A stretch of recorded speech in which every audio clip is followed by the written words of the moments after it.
So I'm just going to briefly talk about the problems that these health issues can create in a classroom. But firstly, when we talk about Indigenous health issues and the effects it has on their learning, we have to remember that it's different for everyone, and not only that, it doesn't affect everyone. Many Indigenous students are in good health and do very well at school, but we do know that there are a large number of Indigenous students whose performance suffers a great deal because of their poor health. As we know from our own experiences, we often don't achieve our own real potential when we are sick. Everything is harder. It's harder to concentrate, for the brain to function the way it should. We get sleepy and feel so uncomfortable that learning is the last thing we feel like doing. So it's important to remember those kind of things if an Indigenous student in our classroom does have some health issues, and help address them and help them to do all you can to help them to get better so that their learning can continue. When we talk about Indigenous health issues, it is important to recognise that things exist in our communities because they have been a legacy of generations. They are not just a legacy of being Aboriginal. Not only Indigenous children, but teachers and our wider community as a whole need to understand this matter.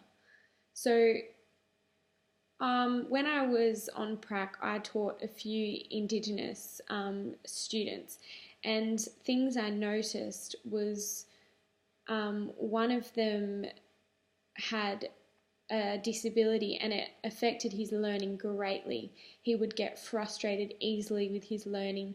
He had to do everything himself and would get angry so easily that it affected his learning in a way that he couldn't even learn anymore. It was impacting his thought processes. He couldn't concentrate for long periods of time, and the frustration affected other students around him.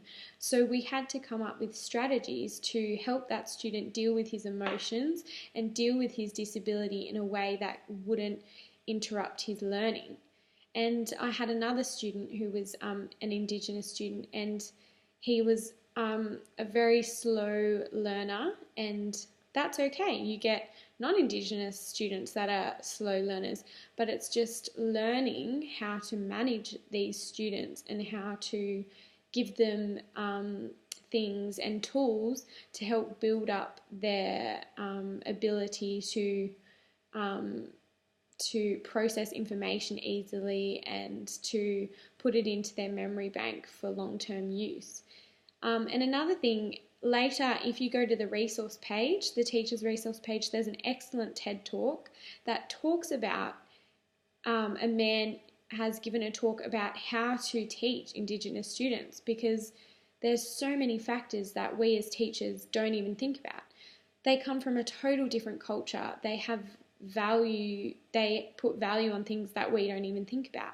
A lot of my students, when we were teaching them, the Indigenous students, a lot of the information they were learning, they found absolutely pointless and didn't want to learn about it.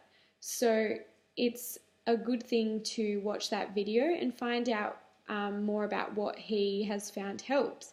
And one of the main things that he says that all teachers should start doing is finding out what they're passionate about. Spend time getting to know these students, put the effort into getting to know them, find out where they want to go in their community, and more than just teach information, we want to teach them how to develop skills that they can then go and use in their own communities.